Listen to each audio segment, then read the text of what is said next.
We are HCR. We are HCR. Harrow Community Radio. Now, I mentioned right at the top of the hour, we'll be looking at Harrow Association of Somali Voluntary Organisations awards evening. It's a celebration of achievement in Harrow. They'll be handing out awards to young people, parents and schools. And with that theme, we've got 5 people, I say 5 people in the studio with us now, all from the Somali community, all young people. And all of them have one thing in common, that they all came as refugees to this country. And we're just going to have a little chat about your journey from where you came to here and what you've kind of achieved while you're here as well. So if we just go from my left to your right, probably as you look at me, just go around and just introduce yourselves, and don't be afraid of the microphone. I know it's a bit scary, but if you could just nice and loud, just mention your voice and just say who your name is, and particularly your profession as well, what your profession is at the moment. Yeah. Hello, my name's Hinda. I'm a nurse at the moment. Okay, whereabouts in nursing? Where were you? Ealing Hospital. Ealing Hospital, okay, yeah. My name is Soad. I'm a teacher at Barnet College. Barnet College, I know Barnet College quite well. What site? Graham Park. That's where I used to work. Yeah. Yes, okay, this is good. My name is Mohammed, and I work for London Borough of Hounslow, and I'm a project officer. And which projects you work on? I work with development, so we're trying to build houses for vulnerable people. So we're trying to oversee 67 new units. So it's me and 3 other people managing that project. Okay, and... my name is Ahmed Abdi, and I also work for local authority, Harrow Council. I'm a project coordinator. Okay, and finally? Hi, my name is Fuad Abdi. I'm a freelance IT consultant. So what's that involved? That sounds quite... I've got problems with the computer in the cupboard. I don't know. I specialise in Oracle. Okay. And Oracle is the second biggest IT company in the world. So I'm a consultant in the database area. Okay.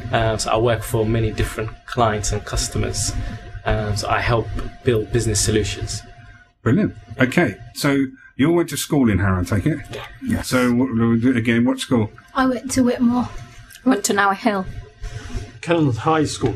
Yeah, that's my one. Kenneth High. Yes. I actually went to a school in Barnet. Oh, which one? Yeah. Whitefield. Oh, I know Whitefield. Yeah, but I used to commute from Harrow. I always been there. Yeah. I always lived in Harrow. So collectively, I mean, just feel free to jump in a bit. But what's special about Harrow? What do you like about Harrow?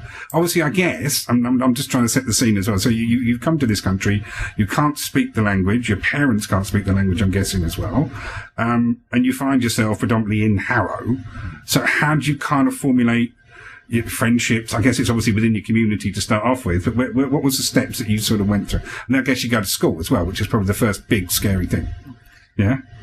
I guess it was through, most of the friends that I initially made were through extended family members. And, I went to Stag Lane initially, and then went on to Cannons High after that. Okay. I mean, after proper home, which is Somalia, this Harrow became our home. So to speak, at the moment, it feels like there's a degree of sense of belonging in Harrow, and that has built up over 19 years. But as far as history is concerned, I mean, when we first entered the country, especially Harrow, we were quite apprehensive about, losing our culture, our identity, our religion, or even to some extent, we felt we weren't part of the community yet, but we also saw the horizon that we could be this part of this community, and we weren't going anywhere, and that has somehow stabilised our thoughts. Did you know anything about Harrow before you got here? Absolutely nothing. It's just where you actually got to go in the country. Yeah. And that's where you first met everything, and that's where you went to school. And you probably have very little choice about that. Again, yes, very much so. Yeah. It's which airport you first came to, really, that took you on, and then you just lived in that particular area. So. One thing I do remember, this is from my parents, is that Harrow had very good schools. Yeah. So that's one of the reasons. For example, 15 years ago, we used to live in Barnet. Again, Barnet had good schools, but so did Harrow. And my parents decided to move to Harrow for that reason. So do you think for yourselves, like culturally, education is like a really, really important thing? It's something that your parents wanted you to excel in and sort of pushed you in that way, or? Yes. My father's a blind man. He doesn't know how to read and write, and all he ever wanted to do was educate us. So obviously being here was a huge thing, and obviously going to school and succeed and do something meant something to him more than us. So it was a very, very important thing. But he obviously he kind of supported you and everything else in there. He knew maths by the top of his head, and he did everything he could, although he couldn't read and write. So very much parents were a big part of it. Absolutely. I mean, most parents, especially Somalis who may not had formal education themselves, you could argue they aspire to education, and I think they hold out to your passport. I think that's what some of the words I used to hear when I was young, and I can say I never took it serious until I got to year 9 or 10, I think. Maybe it was about learning the language first, maybe it was playing football. But mainly, I think from year 9, 10 and 11, that's when really things took off, and I sort of understood there is a purpose behind this waking up every morning. Getting up in the cold. That's right, coming, exactly. I would say they played a major role in that discussion. Within your school, though, obviously there must have been positive and negative things that happened. So let's start with the negative thing. What's the most negative thing about your schools? Not. I want to say the school. I mean, just things that happened with yourself, not just like the school in general, because that could affect all the pupils in there. Yeah. I think when I started Harrow High, Cannons High, was that the teachers had this expectation that we had a label already as refugees, so we needed additional help. But some of us knew the maths, knew the basic English. And so, they would sort of speak to you loudly as though you were deaf to kind of get messages to you. So, you know what I mean? And slowly, probably, as well. Yeah. Sometimes it was with pictures, and helpful at some points, and sometimes I thought, I'm not dumb, I'm not that dumb, but so. I did go same to school as him, so I think it was isolated to him on that. But it was interesting. So I went to the same school as both of you, and that history with that school was you may have heard about it, but it used to be a grammar school.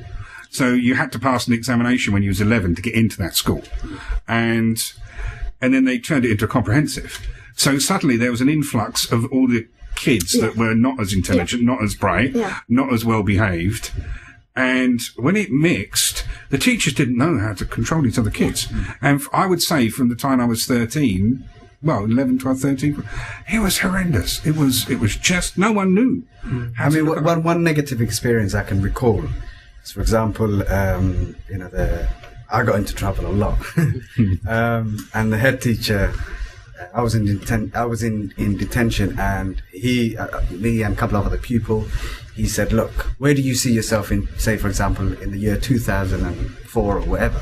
And to me, that looked like, future, is a million miles away. But, his expectation then was that we would fail going into the future. And that kind of thing with me. Yeah. And I think it probably would stick with anyone, wouldn't it? It's just like you can't shake that off for a long time. Sometimes people look at you, you don't speak English, you come from a different culture, you're wearing a headscarf, you don't know anything. And you will always be judged for that, and that stays with you. It either pushes you to the right thing, or you actually get stuck with it and become that sort of person that you expected to become. Which is sad at many points, but yeah. Yeah, and it did just kind of slow down progress, because I'll give you an example. Because of the language, we were learning the English language, while others were doing English literature, English poetry. We were doing English as a second language. We were catching up. And for me, this is why I went into IT, because I was good at maths, I was good at sciences, and I was good at numbers. So that kind of focused my career. I focused on what I was good at doing, and I kept pushing to that direction. That's really interesting. So obviously that you got that from your school? So that was the positive thing. So I was just to move on to that. I think one of the other positive things is if you kind of look at not like our experience as such, but where we come to, there was like lots of people who didn't speak English, lots of children coming to a school that wasn't prepared for it. So I think, in a way, schools had a huge problem. They have to try and educate these children, and at the same time, they have other 28 kids, and they have 2 or 3 children who don't speak English. They probably don't have the resources to, and I think it was really hard on the schools as well. But I guess some of us have succeeded, because we wouldn't be here today. So I think they did quite well. Yeah, it was a large number of people coming in short amount of time. There's also, I think, the schools have got to educate themselves as well, because they've got to educate people who can't speak English, people who can speak English, and they've got to work out where they are themselves as well. I mean, again, from experience, my science teacher, he was very supportive, and he said to me, "Look, I know there are people who doubt you and don't have much of an expectation of you. But, I have faith in you and I believe in you. So concentrate on the things that you're good at, and especially try to get the core subjects, science, English and maths, those core things. And that will be your foundation. And, then you can progress and think about what you want to do in the future." So, I mean, he, for me, was someone who, had faith in me, so to speak. Yeah. As far as the teachers is concerned, I mean, obviously the school still exists, the headmaster or the teachers might still be there, so I don't want to name names. Mr. Allen. I had a discussion with a teacher once, and at that time we were choosing our GCSEs. It was around April, year 9 it was, I think, or year 9, that's right. And he said, "You're tall, lad, you should choose PE. Good at basketball as well. I've seen you play football." So I thought that was completely new to me, because I was focused on choosing history and some other subjects, and all of a sudden you had someone actually trying to identify what you want to do based on how you look. And to be honest with you, he has corrected that, because 8 months later, there were some children who were doing well in the school who were chosen to go to Westminster University to have a day out to understand the dynamics of university. And for some reason, he just entered my class one day and said, "You're also coming." I wasn't part of the plan, but because the fact that he has heard of chosen history, he sort of corrected his conscience, if you like. And that somehow had a lasting experience or lasting effect on me, because from that day on, I don't know, I kind of realised this is where I want to be. I want to write things. I want to. So it's quite interesting how, from a negative position, it was actually changed dramatically into a positive outcome. Positive for yourself and for him, I suppose, as well. And for that reason, I actually appreciate the work of Cannon High School in that regard. I mean, I would echo that. A lot of us were pushed into the path of vocational courses, or think about when you finish school, you're not likely to get any GCSEs, so think about doing a sports BTEC, whatever, that kind of thing. And for me, I had an uncle who had had been through university, had a had a professional qualification, and he was very clear.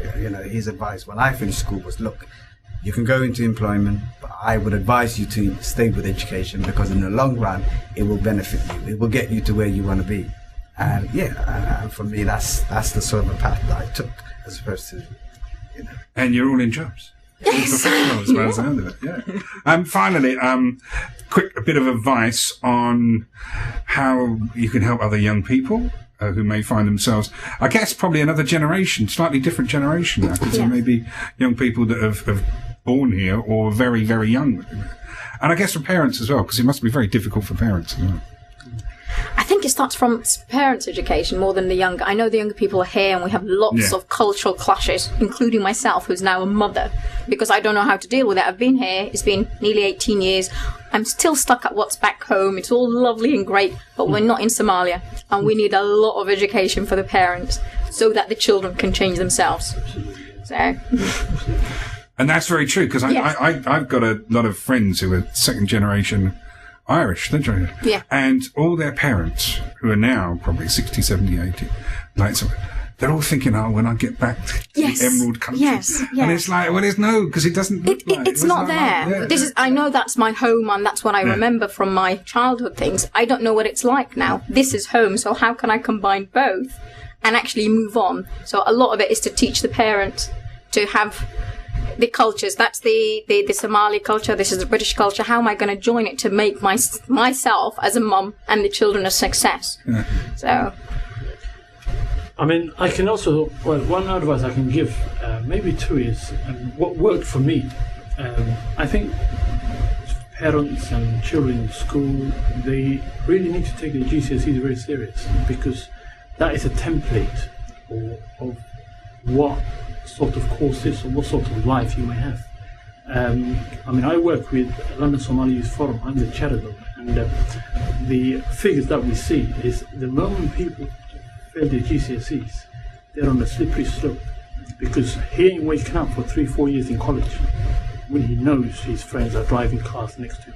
So it has a triple effect, and I would actually encourage parents to spend money, use the school resources, take advice where possible, but make sure you have your 5 GCSEs or above, because that is in itself what I call a stepping stone.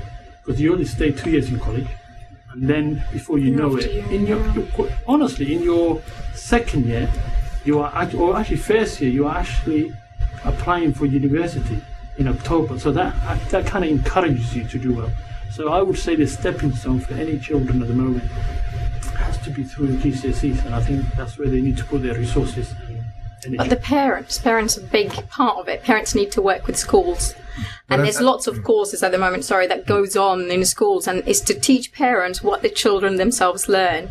And that's just to support them, because GCSEs, although we're growing up and there's lots of things in your head, you're told to do this and you're told to do that. And the easiest thing for parents that doesn't speak English is to say, go to your room and do your homework. So the parents need to work with school to learn about the curriculum itself, so that they can support this child through this very important stage, which is the GCSE stage. So, sorry, I think it's changed a lot since we've been at school, and I'm a mum as well, but I also notice from my friends, my colleagues, that people are of the Somali community, parents are more aware of their children these days than when I was at school. Most of them, speak English. Those who don't speak English strive to get their children tuition, or it's a completely different to when I was at school.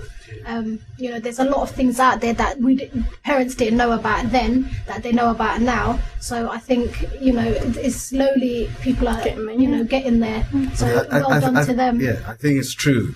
The provision in sort of tuition is something that a lot of the Somali families or parents tend to use. I found that through with my extended family members. But I think parents have to play a proactive role, especially when the kids are in middle school. If they don't do well in middle school, then the transition from middle school to high school, if it becomes difficult, then life becomes difficult in high school. And then, like you said, trying to achieve those GCSEs, those 4 or 5 marks, they're not going to get it. I mean, I've worked in the youth offending team, and there is a link between when a kid gets excluded from school, permanently excluded from school, and then ending up in trouble with the law, and then having to get an order, and then they go into prison. They then get introduced into all the criminal activities. And parents have to be very vigilant and be aware that this is the silver path. I think parents need to spend time. Parents need to spend time with their kids, even if it's 15 minutes a day. But I think also crucially is when the kid does well, you need to praise them, reward them, take them out. The other day on Channel 4 there was a show, I think, about kids that are taken back to the country because they've done bad. We often just focus on the negative. We need to also celebrate the positive, and I think this forthcoming event is a step in the right direction. Yeah, I think we have a lot of bright children out there. So the best advice I can give to any children is you need to stay focused, hard work, dedication, because it does pay off. And I think when you're not focused and you're just following the crowd and you're just killing your time and you're not doing your homework, you're not coming home in time, and you're not listening to your parents, what will happen is you won't do well in your GCSEs. You'll go to college and do something that you don't like doing, and then you'll end up leaving college, and then you'll end up just wasting your time.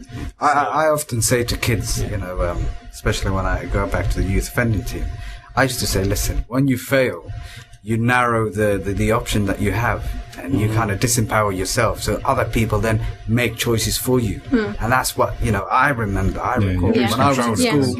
You get into trouble, but the fact is, you know, you learn, you live and learn, and you know, you use your mistakes as a means. And in fact, the biggest test you will have is when you fail. You know, when you don't pass your GCSEs, when you don't get a C in maths and when you don't get a C in English, what do? Do you give up, or do you try again? That is the biggest test that you have, I think. And as long as you persevere and you keep at it, then... And the other thing is important is, if you fail some of your, you know, GCSEs, you can go, you know, into college still, and then do your, you know, the maths GCSE and the English GCSE and whatever, you know what I mean, that you need to sort of... It's not over. It's not the end. Because I think there's a myth generally that if you don't get your GCSE, your life comes to an end. Well, I have to also add, I deal with stats as a forum chair, and the stats point to different, you know, direction. Because if you don't do well in your GCSEs, then there might be the 10% who've got the motivation and the determination to do another 3 years in college, or may do other vocational courses. But the majority, from the stats that have been given by the Greater London Council, is that majority end up, you know, low-paid jobs, in crime. Majority, some of them, you know, stay. But I think we don't have the time for it. But you know, there are a lot of external factors. No, there are. That contribute to that. Not just because you failed your GCSEs. What I'm saying is a trigger. The point I want to make is the stats is there to be seen. But what I'm saying is this is a trigger, and I think all parents should be aware of that.